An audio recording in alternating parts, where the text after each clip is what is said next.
Medicines వాడి వాడి body chemical factory అయిందా? క్యూర్ అవ్వాలంటే మార్చాల్సింది మందులు కాదు, మీ ఆహారపు అలవాట్లు. కొన్ని నెలల క్రితం తిరుమల వెళ్ళి రాఘవేంద్రరావు గారిని కలిశాను నేను. సార్ని కలిసి ప్రసాదం ఇచ్చి సార్తో మాట్లాడాను. మాట్లాడినప్పుడు కూడా అంటే ఎప్పుడైనా సరే అన్నమయ్య అనే ఆ సినిమాని తీసిన వ్యక్తి కానీ, అందులో నటించిన వాళ్ళని కానీ, ఆ సినిమా గురించి మాట్లాడుతుంటే కానీ ఒక రకమైన గూస్బంప్స్ ఇప్పుడు కూడా.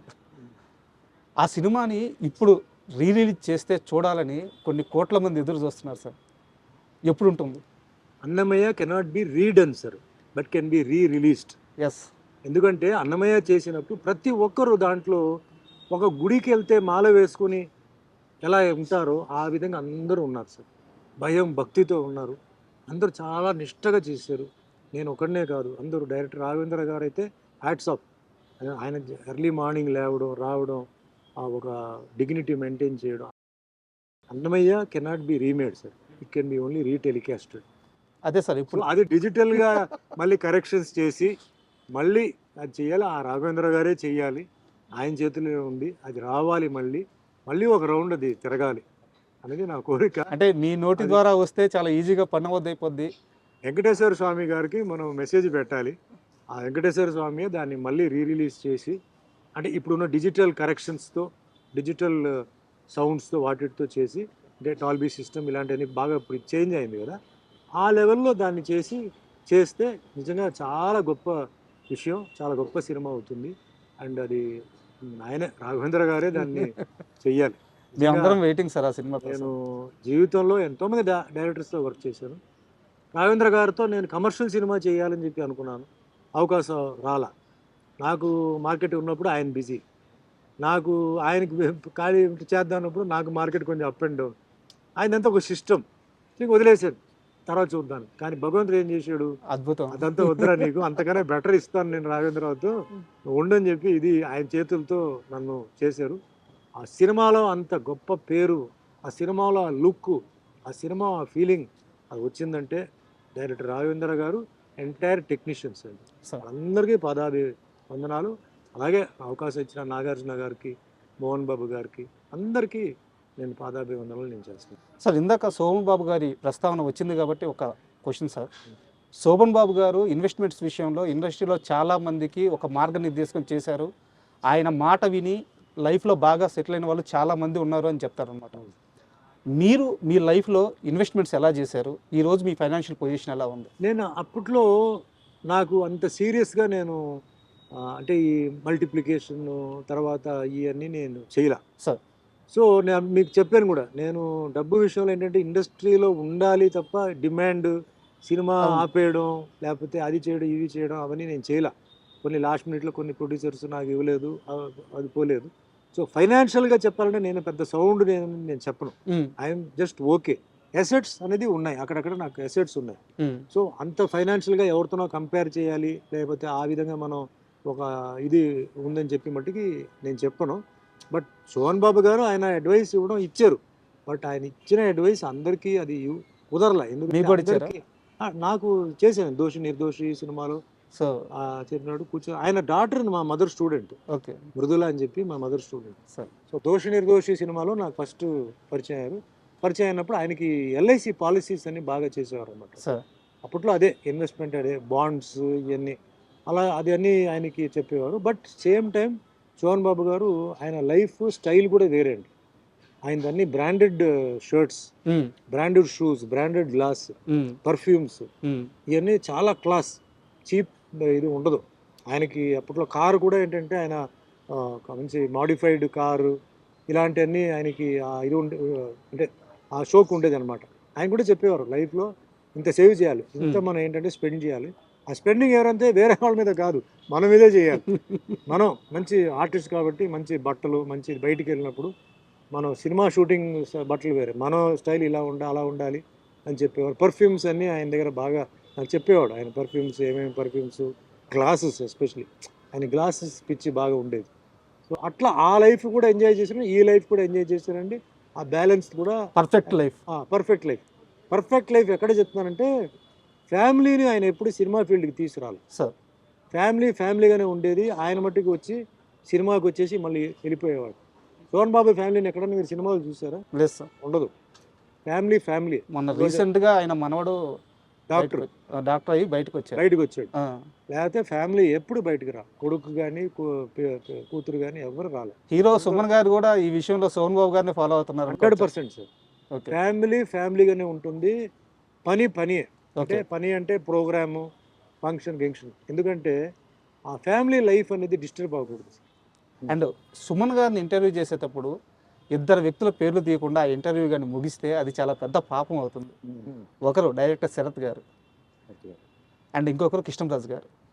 అంటే వీళ్ళిద్దరితో మీ జర్నీ చాలా పెద్దది. కృష్ణరాజు గారితో కలిసి చాలా సినిమాల్లో యాక్ట్ చేశారు మీరు. అండ్ ఆయనతో అసోసియేషన్ ఎలా ఉండేది? అండ్ దానితో పాటు ఈరోజు ఆయన కొడుకే ఇంకా ప్రభాస్ గారు ఈరోజు ఇండియా మొత్తం గర్వించే స్థాయిలో ఉన్నారు. అప్పట్లో ప్రభాస్ గారి గురించి మీకు ఆయన ఏమన్నా చెప్పేవారా? లేదండి. యాక్చువల్లీ కృష్ణరాజు గారు నాకు రారాజు సినిమా నాకు ఫస్ట్ అండి సార్. రారాజులో నేను గెస్ట్ రోల్ చేశాను, పోలీస్ ఆఫీసర్ రోల్ చేశాను సార్. సినిమా షూటింగ్ అయిపోయింది. సినిమా షూటింగ్లో అందరికీ తెలుసండి కృష్ణరాజు గారు బిహేవియర్ ఏంటంటే, ఆయన షూటింగ్కు అరగంట లేట్ వస్తాడు. లేట్ వచ్చిన తర్వాత అందరూ తిన్నారా లేదా కనుక్కుంటాడు. తినేసిన తర్వాత మళ్ళీ తినండి అని చెప్పి ఏదో ఎక్స్ట్రా తెప్పిస్తాడు. షూటింగ్ 10:30కి మొదలవుతుంది. 12 గంటలకి బ్రేక్. అందరూ బాగా భోజనం చేయండి అంటాడు, మళ్ళీ తినండి అంటాడు. మళ్ళీ సాయంత్రం మెల్లిగా 3:30కి స్టార్ట్ చేసి 5:30కి ప్యాకప్ చేసేస్తాడు. లైఫ్ని ఎంజాయ్ చేస్తాడు. ఆ టైపు మెంటాలిటీ. నాతో బాగా క్లోజ్ అయిపోయి ఆయన చెన్నై, ఆయన హౌస్లో ఆయన ఫస్ట్ వైఫ్ ఉండేవారు. నువ్వు రా అని చెప్పి చెన్నైలో వెళ్తే ఆయనకి కారు పిచ్చి, అప్పుడు ఫారిన్ కార్స్ పిచ్చి. సో ఈ కారు నీకేం కారు ఉంది అది ఇది. తర్వాత మంచి ఫుడ్, మంచి నాన్ వెజిటేరియన్ ఫుడ్. అంటే అయితే ఇప్పుడు డార్లింగ్ ఉండే అలవాటు అక్కడి నుంచే వచ్చింది. అది అక్కడి నుంచే వచ్చింది. ఒక ఐటమ్ ఉంటే చాలు. ఈ టేబుల్ అంటే ఈ టేబుల్ ఫుల్ ఉండాలి, అన్నీ ఉంటాయి అనమాట. నిజంగా ఆ రాజు అంటే ఆ రాజు ఫీలింగ్ అదే నాకు కంటిన్యూ చేశాను. నేను లీడర్ అనే సినిమా చేశాను, బావబావమరి సినిమా చేశాను. తర్వాత హైదరాబాద్కి షిఫ్ట్ అయిన తర్వాత మళ్ళీ హైదరాబాద్లో కూడా నన్ను పిలిచేవారు. ఇంటికి పిలిచి భోజనాలు అది ఇది. అంటే అది ఒక ఆ టైప్ ఆఫ్ ఇది. చెడు అనేది ఎప్పుడు లేదు సార్. అందరితో మంచిగా ఉండాలి. అందరికీ ఆయనకి ఒకటి ఎక్సర్సైజ్, తర్వాత కరాటే చాలా ఇష్టం. ఎక్కడ ఉన్నా పిలిచేవాడు. పిలిచి కొంచెం ఏంటి ఎక్సర్సైజ్ చేయట్లేదా అన్నాడు. కొంచెం టఫ్గా ఉంటే ఇలాగే ఉండే అట్లా. అంటే ఎక్సర్సైజ్ మీద, హెల్త్ మీద బాగా, అంటే ఫిట్నెస్ మీద, ఫుడ్ మీద, లైఫ్ ఎంజాయ్ చేయాలి. ఎంజాయ్ చేయకుండా లైఫ్ ఏంటి అని అనుకుంటున్న ఒక వ్యక్తి. I miss him a lot అండి. ఇప్పుడు అదే ఆ క్యారెక్టరిజం అంతా డార్లింగ్లో చూస్తున్నాం. ఆ బిహేవియర్ కానీ అన్నీ అదే వచ్చేసింది. అవును, సేమ్ జూనియర్, అదే మంచితనం, అదే ఫుడ్ పెట్టడం, సేమ్ జూనియర్ వచ్చింది. బట్ ఆ క్లోజ్నెస్, ఇంకా ఆ ఫీలింగ్ ఆయన మరి మిగతా వాళ్ళతో ఎలా నాకు తెలియదు, కానీ నాతో మట్టికి ఒక తమ్ముడు లాగా బాగా చూసుకునేవారు. మంచి అభిమాన ప్రేమతో చూసుకునేవారు అనమాట. అండ్ మేము కొన్ని టెంపుల్స్లో అప్పుడప్పుడు వీ యూస్ టు మీట్ అండి. ఆయన కొంచెం టెంపుల్స్కి వెళ్ళేటప్పటికి కర్ణాటకలో అంతా వీ యూస్ టు మీట్ అనమాట. అట్లా ఇంకా క్లోజ్ అయిపోయాం. భక్తి కూడా ఆయనకి ఉందన్నమాట. ఇక శరత్ గారికి వస్తే నాకు చెప్పాలంటే చిరంజీవి గారికి ఎట్లా కోదండ రామిరెడ్డి డైరెక్టర్ సాంగ్స్ విషయంలో, అంటే కంపోజింగ్, లిరిక్స్, స్టెప్స్ ఇవన్నీ చేశారు. నాకు శరత్ గారు సాంగ్స్, ఆయన పాటలన్నీ హిట్టే కదా సార్ మీ కాంబినేషన్లో. సినిమా ఎలా ఉన్నా సరే ఆ సినిమా సాంగ్స్ వల్ల సినిమాలు 6 వారాలు ఆడిన సినిమాలు ఉన్నాయి. నా కోసం లిరిక్స్, నా కోసం కాస్ట్యూమ్స్, నా కోసం స్టెప్స్, అంటే మాస్టర్తో మాట్లాడి చేశారు. ఆయన కూడా I miss him a lot అండి. తర్వాత చాలా అంటే ఫ్రెండ్లీగా ఉంటూ వర్క్ని చాలా స్మూత్గా చేసేవారు. నాట్ ఓన్లీ సాంగ్స్, సినిమాలో డైలాగ్స్ కానీ, సీన్స్ కానీ. బాబా మరిది సినిమా ఉంది, చాలా అల్లుడు అనే సిరీస్లో మొత్తం దొంగలుడు, ఆలుడు, ఇయ్యలుడు మొత్తం చాలా బియ్య కదా. చాలా ఆయన మిస్ హిమ్ అ లాట్ ఇప్పుడు, బికాస్ ఆయన లేరు. అండ్ లాస్ట్ వరకు ఆయన నాకు మంచి సాంగ్స్ ఇచ్చారు. అంటే వేరే వాళ్ళు బి గోపాల్ గారు ఉన్నారు, అవన్నీ వేరే విషయం. బట్ కంటిన్యూస్గా మేము సినిమాలు చేసాం అట్లా. అవును. అంటే ఇప్పుడు 2 తెలుగు రాష్ట్రాల్లో ఇన్నేళ్ల తర్వాత కూడా ఎక్కడ జాతర జరిగినా సరే ఆ కుర్రాడు బాబాయ్ అనే ఒక సాంగ్ ఉంటుంది. బాబాయ్ తలుకు చిన్నది, అదే పాట. అండ్ ఆ బాబా మధ్యలో సిల్క్ స్మిత సాంగ్. ఈ పాటలు లేకుండా తిరణాలు కానీ, జాతరలు కానీ ఎక్కడ క్లోజ్ అవ్వదు సార్. నిజంగా అదృష్టం అండి. ఎందుకంటే ఇది నేను చెప్పకూడదు, నేను చెప్తే నేను సెల్ఫ్ డబ్బాని కొట్టినట్టు అవుతుంది. ఇప్పుడు మీరు చెప్పారు కాబట్టి నేను కొన్నిసార్లు తిరుగుతుంటే కొన్ని సాంగ్స్ బాగుంటాయి. ఈ సాంగ్ ఎక్కడో విన్నట్టుంది, ఈ సాంగ్ బాగుందంటే నేను డ్రైవర్ని అడిగేవాడిని, ఇది ఏ సినిమా సాంగ్ సార్? మీ సినిమా సార్ ఇది, మీ సినిమా సాంగ్ మీరు మమ్మల్ని అడుగుతారేంటి, మీ సినిమా సాంగ్ అని. అప్పుడు నాకు విరిగేది, ఓ ఇదే ఇది అని చెప్పి. అంటే అంత మంచి ట్యూన్స్ అండి, అంత మంచి లిరిక్స్. ఈరోజు వీడియోస్ అవన్నీ చేస్తున్నారు కదా, కంపల్సరీ నాది ఒక 5 పాటలు దాంట్లో remake remix what ever it is ఉంటుంది. ఆ విషయంలో నిజంగా నేను అదృష్టవంతుడు. ఎందుకంటే ఎప్పుడో చేసిన సాంగ్స్ ఇప్పుడు యూత్ దానికి డ్యాన్స్ చేయడం, ఈ యూత్ దానికి మేబీ అది ఎవరి సాంగ్ కూడా వాళ్ళకి తెలియకపోవచ్చు కూడా. అయ్యో ఎందుకు తెలియదు సార్, బట్ అది నిజంగా చాలా నేను చాలా famous. అదృష్టం ఆ సాంగ్స్ చేసిన నిజంగా వాళ్ళకి నమస్కారం. అదృష్టం, ఇవన్నీ అదృష్టం సార్. ఇది అందరికి రాదు. అవును అందరికీ ఈ సాంగ్స్ విషయంలో సీన్స్ విషయంలో అదృష్టం రాదు. కొన్ని డైలాగ్స్, కొన్ని రైటర్స్, కొన్ని కెమెరామెన్స్, వాళ్ళందరూ ఏంటంటే అదృష్టం ఉంటేనే అది మనకి దొరుకుతుంది వర్క్ చేయడానికి. అట్లా నాకు ఏదైతే వచ్చిందో నేను చాలా అదృష్టవంతుడు. నాకు భగవంతుడు ఏ పొజిషన్ ఇచ్చారో నేను చాలా అదృష్టవంతుడు. ఏమీ బ్యాకింగ్ లేకుండా, ఏమీ పుషింగ్ లేకుండా, సొంత స్వయం కృషి మీద కింద పడి లేసి కూర్చున్నానంటే అందరూ నా ప్రేక్షకులు, నా అభిమానులు, వాళ్ళందరికీ నేను పాదాభివందనలు చేసి ఇదే జర్నీ అలాగే కంటిన్యూ అవ్వాలి. ఇదే అభిమానం, ప్రేమ ఎప్పుడూ ఉండాలి. ఉన్నంతకాలం మనంతా అలాగే ఉండాలని. ఎందుకంటే ఎక్కడో పుట్టి ఎక్కడో పెరిగి అభిమానం రావడం అంటే ఒక వరం అండి సార్. అభిమానం అందరికీ రాదు. పెద్ద పెద్ద కోటీశ్వరులు ఉంటారు, పెద్ద పెద్ద బిజినెస్ మ్యాన్ ఉంటారు, వాళ్ళ అభిమానులు ఉండరు. చూస్తే ఈ బిజినెస్ మ్యాన్ ఏదో అంటారు, అంతే కదా, తెలియదు. ఆ ఫ్యాన్ ఫాలోయింగ్ ఫ్యామిలీ కన్నా ఎక్కువ ఉంటుంది. అవును అది గిఫ్ట్ అండి అది. అందుకే నాకు అభిమానులు వస్తే కొందరు లేదంటే సార్ పిలవమంటారా, వద్దా, పిలవండి సార్, అందరిని పిలవండి, ఫోటోలు అందరికి ఇస్తారు. ఎయిర్పోర్ట్లో, రైల్వే స్టేషన్లో కలుస్తుంటే అది నేను హ్యాపీ ఫీల్ అవుతాను. ఒక కళాకారుడికి మాత్రమే ఉండే గౌరవం సార్ అది. ఒకటే, పొలిటీషియన్ దగ్గర ఉండదు. ఓన్లీ మళ్ళీ స్పోర్ట్స్ వాళ్ళ దగ్గర ఉంటుంది. అంటే స్పోర్ట్స్లో ఇంట్రెస్ట్ ఉండాలి. కానీ ఓవరాల్గా మ్యాగ్నెటిజం పవర్ అంటే యాక్టర్స్. అవును ఫిలిం ఫీల్డ్ టీవీ ఇలా ఉండొచ్చు. అది వరం అండి. We're all gifted. అది కోటీశ్వరుడు డబ్బులు ఇచ్చి కొనలేడు. ఏమయ్యా వచ్చి నన్ను రారు పాయా అంటారు. ఆ అభిమానం భగవంతుడు క్రియేట్ చేశాడు. ఆ అభిమానులు జాగ్రత్తగా కాపాడుతున్నాను. Not only here, all over Kashmir నుంచి నాకు హిందీ సినిమాలు, డబ్బింగ్ సినిమాలు ఈరోజు వెళ్ళి నాకు ఇచ్చారు. నేను ఎక్స్పెక్ట్ చేయని ఒక గ్రేట్ విషయం. అభిమానులు అంటే నాకు చాలా ఇష్టం, గౌరవం. వచ్చి నాతో సెల్ఫీలు తీసుకుంటే నేను ఫీల్ అవ్వను, నేను చాలా హ్యాపీ ఫీల్ అవుతాను. ఎందుకంటే డిఫరెంట్ ఏజ్ గ్రూప్స్ అండి. పెద్దవాళ్ళు, teenage, middle age, old age, అందరూ. ఓల్డ్ ఏజ్ ఎందుకంటే ఈ దేవుడు సినిమాలు చేయడం వల్ల. అవును లేడీస్ ఓల్డ్ ఏజ్ అంతా, మిడిల్ ఏజ్ అంతా అన్నమయ్య, రామదాసు, సత్యనారాయణ స్వామి ఇది. అండ్ మాస్, ఈ songs, fights. So very very grateful భగవంతుడికి. ఎన్నిసార్లు నమస్కారం పెట్టినా చాలు. ముఖ్యంగా వెంకటేశ్వర స్వామి క్యారెక్టర్, రాముడు క్యారెక్టర్, సత్యనారాయణ స్వామి 3 వచ్చింది నా జీవితం చాలు సార్. చివరిగా నా దగ్గర 2 ప్రశ్నలు మిగిలినాయి. ఒకటి చాలా సీరియస్ క్వశ్చన్ సార్. ఒకటి, మీరు ఫ్యూచర్ని ఎలా ఆలోచిస్తారో తెలుసుకునే క్వశ్చన్. నేను ఫస్ట్ రెండో క్వశ్చన్ అడుగుతాను. ఒక చిన్న హీరో తన తొలి సినిమాని అప్పుడే స్టార్ట్ చేశాడు. ఆ హీరోకి అందులో మీరు ఫాదర్గా యాక్ట్ చేశారు. సినిమా చాలా పెద్ద విజయం సాధించింది. బట్ హీరోని అందరూ అంతగా రిసీవ్ చేసుకోలేదు. బట్ అతని టాలెంట్ మాత్రం అర్థమైంది. తర్వాత ఆ హీరో ఎదిగి ఈరోజు పాన్ ఇండియాలో వెళ్ళి అక్కడ కూర్చున్నాడు. అతని పేరు అల్లు అర్జున్. అతని తొలి స్టెప్స్ గంగోత్రి మీరు చూశారు, నేను ఫాదర్ క్యారెక్టర్ చేశారు. ఆ రోజు అల్లు అర్జున్ చూసినప్పుడు ఇతను ఏ స్థాయికి వెళ్తారని మీరు ఊహించారు? ఇంత స్థాయి అనుకోలేదండి ఫ్రాంక్గా చెప్పాలంటే. డెఫినెట్లీ, ఎందుకంటే ఆయన పుషింగ్ ఉంది, బ్యాకింగ్ ఉంది. సో వాళ్ళు సినిమా చేయగలుగుతారు, వాళ్ళ దగ్గర పొజిషన్ ఉంది కాబట్టి ఆయన డెఫినెట్లీ ఇండస్ట్రీలో ఉంటాడు. చిరంజీవి గారు బ్యాకింగ్ ఉంది, అన్నీ ఉంది, కమ్యూనిటీ బ్యాకింగ్ ఉంది, అదంతా ఉంది.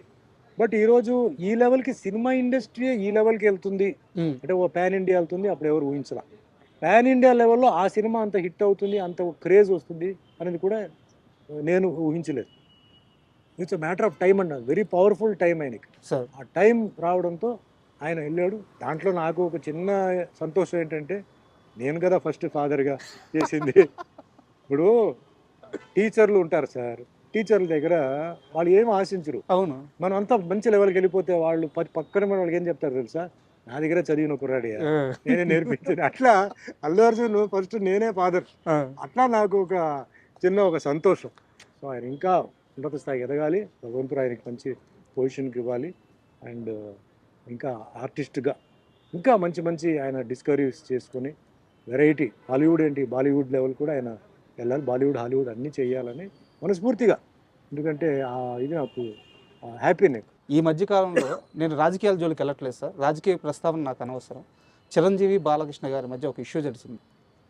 చిరంజీవిని పొగిడితే బాలకృష్ణ తట్టుకోలేడు, లేకుంటే వాళ్ళిద్దరికీ పడదు, పైకి మాత్రం అలా మంచిగా ఉంటారు కానీ వాళ్ళిద్దరి మధ్య కొన్ని దశాబ్దాలుగా ఆ పోటీ క్లాషు అవన్నీ నడుస్తున్నాయని మొన్న గొడవతో చాలామంది వాళ్ళ ఇష్టం వచ్చినట్టు రాసేశారు. వాళ్ళిద్దరిని అతి దగ్గరగా ఎక్కువ కాలం చూసిన హీరో మీరు. వాళ్ళిద్దరి మధ్య ర్యాపో ఎలా ఉంటుంది సార్ అసలు? బాలకృష్ణ గారు జనరల్లీ కొంచెం మంచికి మంచి, చెడుకు చెడు, కొంచెం షార్ట్ టెంపర్డ్ సార్. ఎందుకు షార్ట్ టెంపర్డ్ అంటే ఒక సైడ్లో ఎమ్మెల్యే, ఒక సైడ్లో యాక్టర్, ఒక సైడ్లో ఒక బసవతార క్యాన్సర్ ఇన్స్టిట్యూట్కి చైర్మన్. ఇది అందరికీ తెలుసు. ఇది కాకుండా ఆయనకి మరి వేరే ఏమేమి బిజినెస్ లేకపోతే ఏమేమి రెస్పాన్సిబిలిటీస్ ఉన్నాయో తెలియదు. క్యారెక్టర్ ఎప్పుడు డిఫరెన్స్ ఉంటుంది సార్. సుమన్ లాగా మీరు కాదు, మీరులాగా సుమన్ కాదు కదా, వేరే ఉంటాయి. అది ఫస్ట్ మనం అర్థం చేసుకోవాలి. చిరంజీవి గారు జనరల్గా ఏంటంటే కొంచెం సాఫ్ట్, కొంచెం ఒకళ్ళు ఇరిటేషన్ వచ్చినా కంట్రోల్డ్, బయటికి ఎక్స్పోజ్ చేయరు. అది ఆ టైప్ ఆఫ్ క్యారెక్టర్. ఇక్కడ మెయిన్ ప్రాబ్లం ఎక్కడ వస్తుంటే సార్, ఈ పొలిటికల్ స్టేట్మెంట్స్, ఇలా అన్నారని లేకపోతే ఇట్లా అనేసారని. సో స్పాట్లో ఏంటంటే కొన్ని ఏదైనా ఆర్గ్యుమెంట్స్ వచ్చేటప్పుడు టక్మని నోరు జారి కొన్ని రావడం, టెంపర్మెంట్తో రావడం, ఇది సహజమే. బట్ నా లెక్కలో ఏంటంటే సార్, అది ఆ టైం వరకే. తర్వాత అంటారు కదా, no permanent enemies, no permanent friends. పాలిటిక్స్లో అదే నా ఎక్స్పీరియన్స్. పాలిటిక్స్లో no permanent enemies, no permanent friends, అది ఆ రూట్లోనే వెళ్తుంటుంది. సో మనం ఇలా అన్నారు అలా అన్నారు చెప్పి ఇప్పుడు ఫ్యాన్స్ కొట్టుకుంటున్నారు సార్. మేమంతా బాగానే ఉన్నాం. అదే సార్ ప్రాబ్లం. ఫ్యాన్స్ కొట్టుకుంటున్నారు, రాళ్ళతో విసురుతారు, బళ్ళు నాశనం అని చేస్తారు. ఎందుకు? వేస్ట్. మేము హ్యాపీగా, మేము అదే 80s గ్రూప్లో మేము అందరూ హ్యాపీగా ఉంటాం, హ్యాపీగా ఎంజాయ్ చేస్తాం. మీకు వాట్సాప్ గ్రూప్ ఉంది? ఉందిగా. మేము డైలీ మాట్లాడుతున్నాంగా, విషెస్ చెప్తూనే ఉంటాం. వాళ్ళు మాకు ఫోటోలు పంపుతుంటారు, ఏదైనా విషయం అయితే మేము కొన్ని అడుగుతుంటాం. వాళ్ళే పాపం అమాయకమైన వాళ్ళు ఫ్యాన్సే. మేమంతా బాగానే ఉన్నాం. ఇప్పుడు చెప్తానండి, no permanent friends, no permanent enemies. Okay, అంతే. అండ్ ఫైనల్గా చాలా థ్యాంక్ యూ సార్, ఎందుకంటే మార్నింగ్ నుంచి మీరు షూటింగ్ చేస్తూనే ఉన్నారు. ఈ టైంలో కూడా నా కోసం మీరు ఆగి మా ఐ డ్రీమ్కి ఇంటర్వ్యూ ఇవ్వడానికి మీ టైం వెచ్చించి మీ సమయం ఇచ్చినందుకు చాలా చాలా థ్యాంక్స్. అండ్ ఫైనల్గా మీకు దీపావళి శుభాకాంక్షలు. థ్యాంక్ యూ అండి. నాకు ఏంటంటే ఇంటర్వ్యూస్ వల్ల నాకేంటంటే న్యూ జనరేషన్కి ఏదైనా నేను మెసేజ్ ఇవ్వగలుగుతానా? చాలామంది డిప్రెషన్కి వెళ్ళిపోతారు, లైఫ్ అయిపోయింది ఇంకా మనం ఏం చేయగలుగుతామని. నా లైఫ్ని ఎగ్జాంపుల్గా తీసుకోండి. నేను ఈ ఫీల్డ్లో, కాంపిటేటివ్ ఫీల్డ్లో, ఛాలెంజింగ్ ఫీల్డ్లో ఎలా వచ్చాను. సో నేను చెప్పిన దాంట్లో నేను 10 చెప్తే మీకు ఏదైనా 2-3 నచ్చితే అది పాటించి చూడండి. ముఖ్యంగా తల్లిదండ్రుల విషయాల్లో చెప్తున్నాను. ఆరోగ్యం చాలా ముఖ్యం. ఒకసారి ఆరోగ్యం పాడైపోతే మళ్ళీ మనం రికవర్ చేయలేము. అందరూ బాగుండాలి, ఎందుకంటే లైఫ్లో ఎవరు ఎప్పుడు పోతారు, ఎప్పుడు ఉంటారని తెలియదు. ఈ ఇంటర్వ్యూ వాళ్ళకి ఆ విధంగా ఉపయోగపడాలి. ఇంకోటి, బయట చాలామంది ఇలా అనుకున్నారు, అలా అనుకున్నారు అని అనుకోవద్దు. ఓపెన్గా ఈరోజు నేను చెప్పాను. సో కొన్ని రాస్తారు, కొన్ని విజువల్గా ఓబీ వాయిస్ వస్తుంది. సో అవన్నీ కాదు, ఈరోజు ఓపెన్గా సుమన్ మాట్లాడారు. మీరు మంచి ప్రశ్నలు అడిగారు, నేను దానికి సమాధానం చెప్పాను. చెప్పిన దాంట్లో ఏమీ అబద్ధాలు కాదు, నిజం చెప్పాను. జరిగిన విషయాలు, ఎందుకంటే నాకు జరిగిన విషయాలు. సో అందరూ జీవితం అయిపోయింది, డిప్రెషన్, ఫెయిలియర్ కాదు. Always keep fighting in the right way. Go in the right way with the blessings of your parents. భగవంతుడు ఉన్నాడు ఇది. And I respect every religion, every caste, every community. ఎందుకంటే వాళ్ళందరి వల్లనే ఈరోజు నేను తయారయ్యాను. నేను హిందూ అని చెప్పి నేను హిందూ అని చెప్పనండి. హిందూ, ముస్లిం, క్రిస్టియన్, సిక్, పార్సీ, జైన్ అందరికీ నేను నమస్కారం పెడుతున్నాను. All religion. నేను అన్ని టెంపుల్స్కి వెళ్తాను, అన్ని మసీదుకి వెళ్తాను, అన్ని చర్చ్ కదా. అంటే ఏదో అక్కడ వెళ్ళి ఏదో ఫీలింగ్ చూపించడం కాదు. ప్రతి ప్లేస్లో రిలీజియస్ పవర్ ఉంటుందండి. వాళ్ళు ప్రే చేస్తుంటారు. అవును, ప్రే ఇస్ అ పవర్. ఆ పాజిటివ్ ఉంటుంది. అవును, అది వెళ్ళడానికి నేను బ్యార్ ఫిట్ పోయి నేను కూర్చుంటాను, నా కాళ్ళు అక్కడ పెడతాను, to release my negative energy and take the positive energy. So అట్లా నేను ఈ మెసేజ్ అందరికీ యూజ్ అవ్వాలి. ఈ ఇంటర్వ్యూ అందరూ హ్యాపీగా ఉండాలని మీరు ఇంతసేపు నాతో స్పెండ్ చేసినందుకు మీకు ధన్యవాదాలు. Thank you.